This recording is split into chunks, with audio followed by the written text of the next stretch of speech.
Hello everyone, welcome to my channel. Myself Sia Aditi Sehgal and this is of course part 2 of the depreciation video in the short में समझाओ series. Part 1 मैंने 2 दिन पहले post किया था जहाँ हमने बात की थी depreciation के क्या क्यों कैसे क्या है क्यों है कैसे करते हैं. हमने depreciation के 2 मेथड्स के बारे में पढ़ा था, स्ट्रेट लाइन मेथड और WDV method, that is written down value method. उसके बाद हमने स्ट्रेट लाइन मेथड में थोड़ा डाइव डीप किया था, उसका क्या क्यों कैसे पढ़ा था. इसके अलावा हमने पढ़ा था कि कैसे डिप्रिसिएशन या तो हम डायरेक्टली मशीनरी अकाउंट में मतलब एसेट अकाउंट में चार्ज कर सकते हैं या फिर डिप्रिसिएशन को हम एक अलग अकाउंट में रिकॉर्ड करते हैं, that is provision for depreciation account. और एसेट अकाउंट में एसेट अपनी कॉस्ट पे दिख रहा होता है और फिर बैलेंस शीट में हम उसको दिखाते हैं as asset minus accumulated depreciation till date.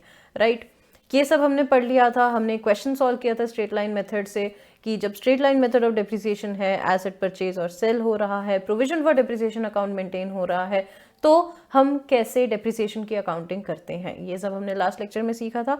आज के हम लेक्चर में सीखने वाले हैं about the written down value method of depreciation. इसके अलावा हम थोड़ी सी बात करेंगे एसेट फॉर डिस्पोजल अकाउंट की, that is just maximum 5 minute discussion. But written down value method आज का हमारा फोकस रहेगा. So without further ado, let's get started with the video. Now, what is written down value method of depreciation? नाम से ही पता चल रहा है कि depreciation जो चार्ज होगी that will be charged on written down value. In other words, it will be charged on book value. अगर आपको स्ट्रेट लाइन मेथड याद होगा तो स्ट्रेट लाइन मेथड में या तो हम कैलकुलेट करते थे as cost minus scrap value divided by useful life, right, या तो ऐसे, या फिर it was as percentage of original cost.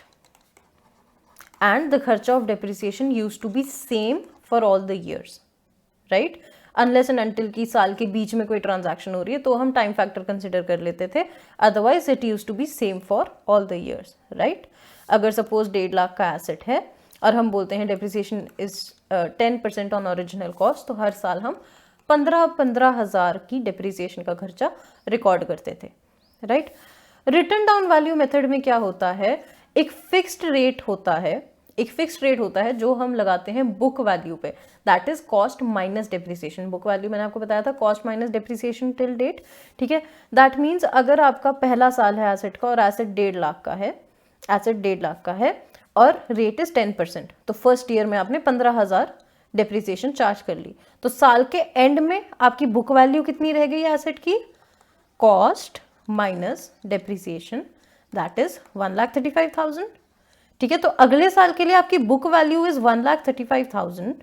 ठीक है, और अब जो अगले साल की डिप्रिसिएशन चार्ज होगी that will be charge on this book value and not on the original cost. Depreciation will be charge on this written down value और बुक वैल्यू. राइट, तो हम 10% का रेट चार्ज करेंगे ऑन 1,35,000, तो depreciation expense for second year will be 13,500 और book value after depreciation in second year will be 1,35,000 minus 13,500. ठीक है, so on and so forth. हर साल की depreciation will be calculated on book value not on original cost. That means हर साल की depreciation का एक्सपेंस जो है वो अलग अलग होगा.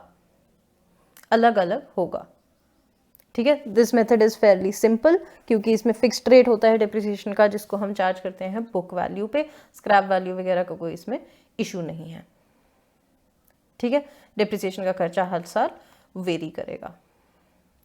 Right, so now what we are going to do is we are going to solve a question जिसमें हम एक तो रिटन डाउन वैल्यू मेथड वाली डिप्रिसिएशन लगाएंगे और दूसरा, सिंस लास्ट वाले लेक्चर में हमने एक ऐसा क्वेश्चन किया था जिसमें हम provision for depreciation account maintain कर रहे थे, तो हमने वो समझा था कि प्रोविजन फॉर डिप्रिसिएशन अकाउंट के साथ कैसे अकाउंटिंग होती है. तो इस बार हम ऐसा क्वेश्चन करेंगे जहां पर depreciation is straight charge to the asset account. ठीक है, depreciation will be straight charge to the asset account ताकि हमें दोनों तरह के मेथड से अकाउंटिंग करनी आ जाए. ओके, क्वेश्चन का फोटो आपके डिस्क्रिप्शन बॉक्स में रहेगा. आप गूगल ड्राइव के लिंक पे क्लिक करोगे तो आपको क्वेश्चन मिल जाएगा वहां पर. ठीक है, क्वेश्चन आप वहां से देख लीजिए. I will be doing an illustration which is illustration 16. अगर आप TS ग्रेवाल फॉलो कर रहे हैं और क्लास 11th की बुक आपके पास है तो this is illustration 16, description box में लिंक भी है बुक का. Okay.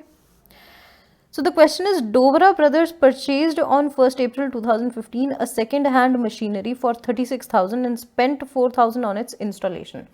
Now one catch is here कि 4,000 installation का खर्चा अलग से दिया है. Second hand machinery 36,000 cost है. We know कि installation का जो खर्चा है that is added to the cost of asset. तो यहाँ पर total cost of asset क्या हो जाएगी? 36,000 plus 4,000 that is 40,000. ठीक है. On 1st October in the same year, that is 2015, another machinery costing 20,000 was purchased. All right. On 1st October 2017, machinery brought on 1st April 2015 was sold off for 12,000 and a fresh machinery was purchased for rupees 64,000 on the same date. Depreciation is provided annually on 31st March at 10% per annum on written down value. Show machinery account. Okay. Machinery account बनाना है and depreciation is charge at 10%. Right. सबसे पहले हम format बना लेंगे. Date, particulars, amount rupees, date, particulars, amount rupees. Okay. जगह बच गई. आहा, ये साडा रफ वर्क. ठीक है.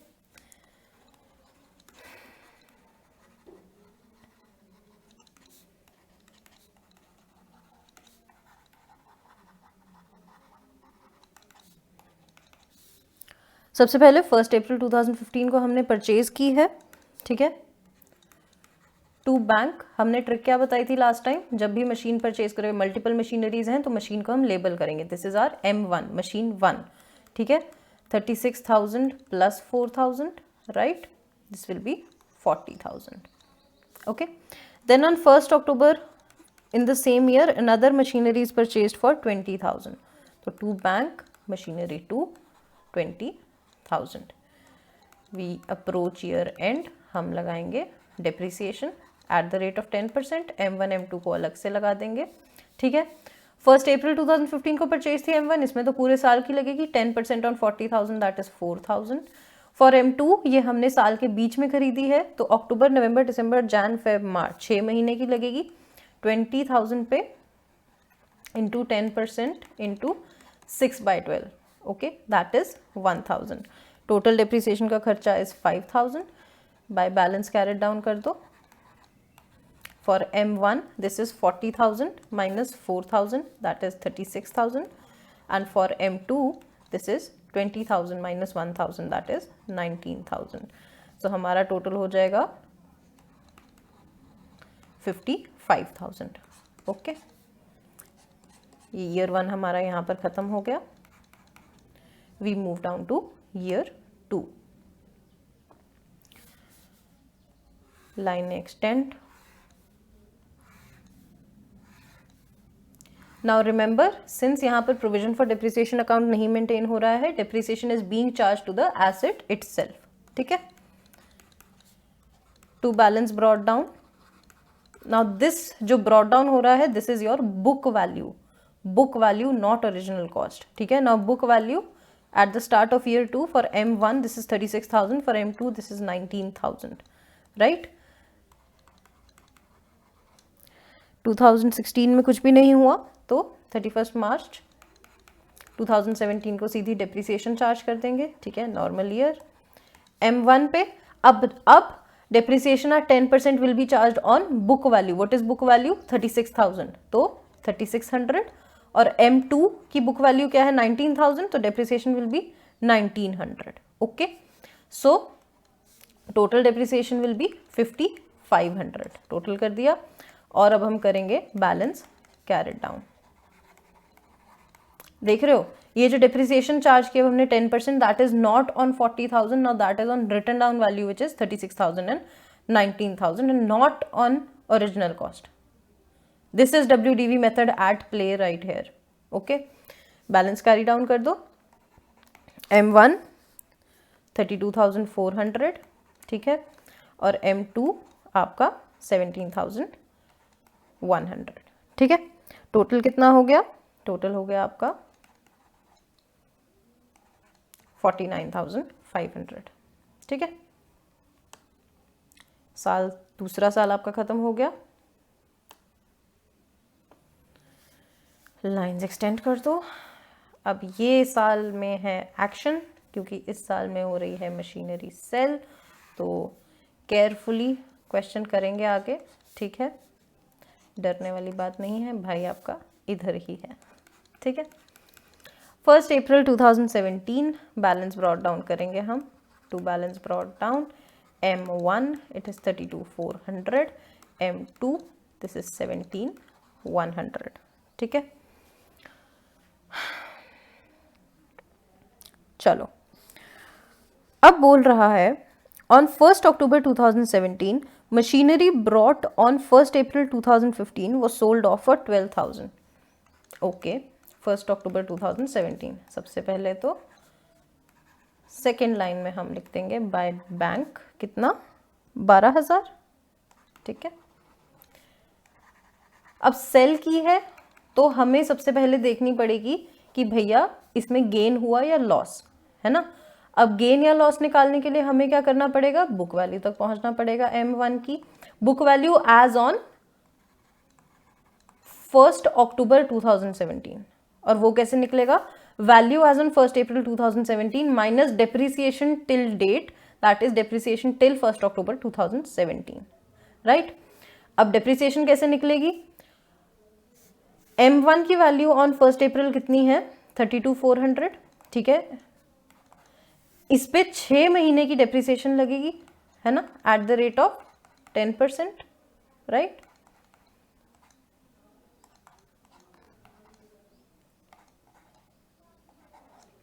क्या आ गया, 1620। राइट, डेप्रिसिएशन आ गई, दैट मीन्स बुक वैल्यू कितनी है, 32,400 माइनस 1620, दैट इज 30,780। ये बुक वैल्यू है एज ऑन 1 अक्टूबर 2017। हमने बेची है सिर्फ 12,000 की, दैट मीन्स क्या है यहाँ पर, by loss on sale of machinery. Right, by loss on sale आ गया, और ये लॉस ऑन सेल कितना आएगा, 30,780 माइनस 12,000। ठीक है, दैट इज 18,780। ये आया आपका loss, book value minus cell value. अब अगर आपको चेक करना है कि ये सारी वैल्यूज ठीक हैं, तो आप क्या करेंगे, देखो लॉस प्लस जो अमाउंट मिला प्लस जो डिप्रिसिएशन है till 1 October 2017, that should be equal to value as on 1 April 2017। Total करके देख लो बेशक, 1620 plus 12,000 plus 18,780, this total is 32,400, जो हमारा मैच कर रहा है with value of machinery as on 1 April 2017। ठीक है, अब इस मशीनरी का वजूद खत्म हो गया, अब हमारे पास बची है मशीनरी 2। बट क्वेश्चन क्या बोल रहा है कि 1 अक्टूबर 2017 को ही हमने एक फ्रेश मशीन खरीदी है फॉर ₹64,000।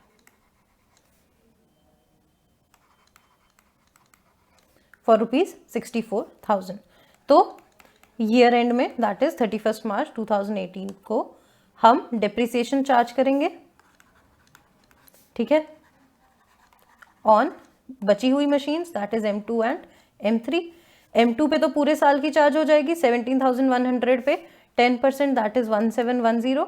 राइट, और जो हमने 1 अक्टूबर 2017 को खरीदी है उस पे हम 6 मंथ्स की लगाएंगे, तो 64,000, 10% for 6 months that is 3,200।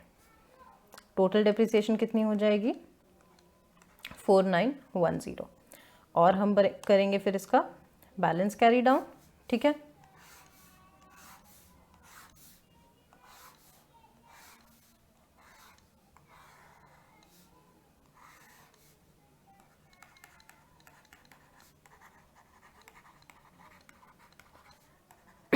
M2 का क्या हो जाएगा, 17,100 माइनस 1710, और M3 का क्या हो जाएगा, 64,000 माइनस 3,200। ठीक है, इसका टोटल कर लो,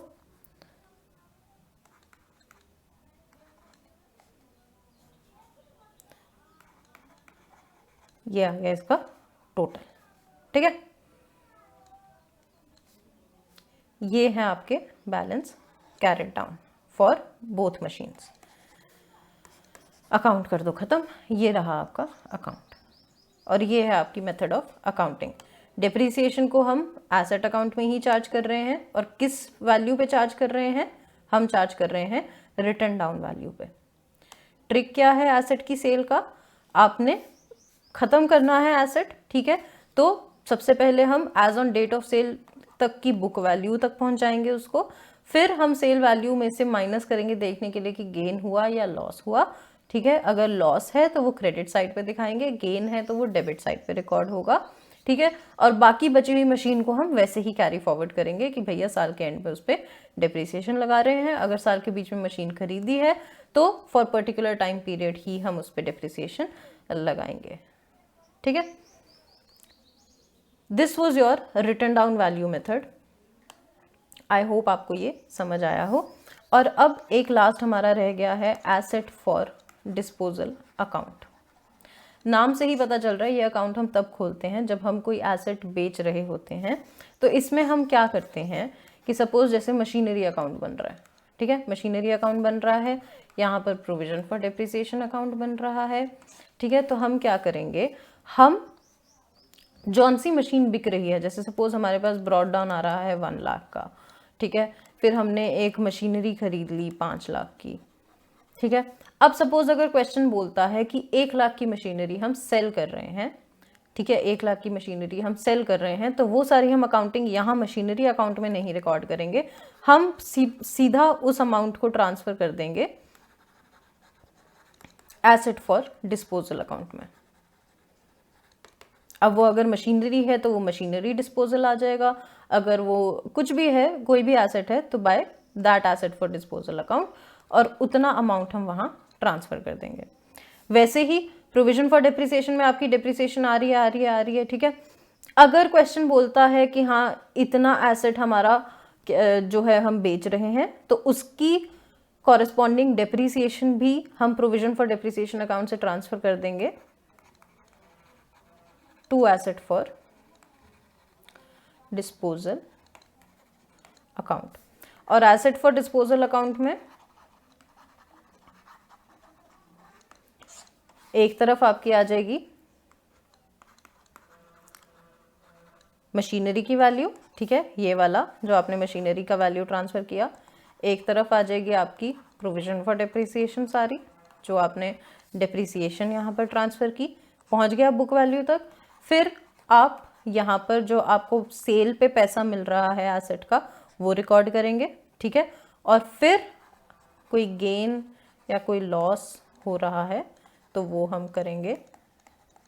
if sale value is greater than book value तो वो गेन होगा, if book value is greater than sale value तो वो लॉस होगा। सिंपल कि एसेट अकाउंट में अकाउंटिंग ना करके हम एसेट फॉर डिस्पोजल का अलग से अकाउंट खोल देते हैं और वहाँ पर हम अकाउंटिंग करते हैं, ठीक है। इतना रेलेवेंट कॉन्सेप्ट नहीं है, बहुत आसान ही है, ठीक है। तो अगर इसका क्वेश्चन देखना होगा आप देख सकते हैं, बट हमारा जो आज का इम्पॉर्टेंट पार्ट था that was discussion about the written down value, और एक क्वेश्चन जिसमें हम एसेट अकाउंट में ही सेल परचेज डिप्रिसिएशन सब कर रहे हैं, ठीक है।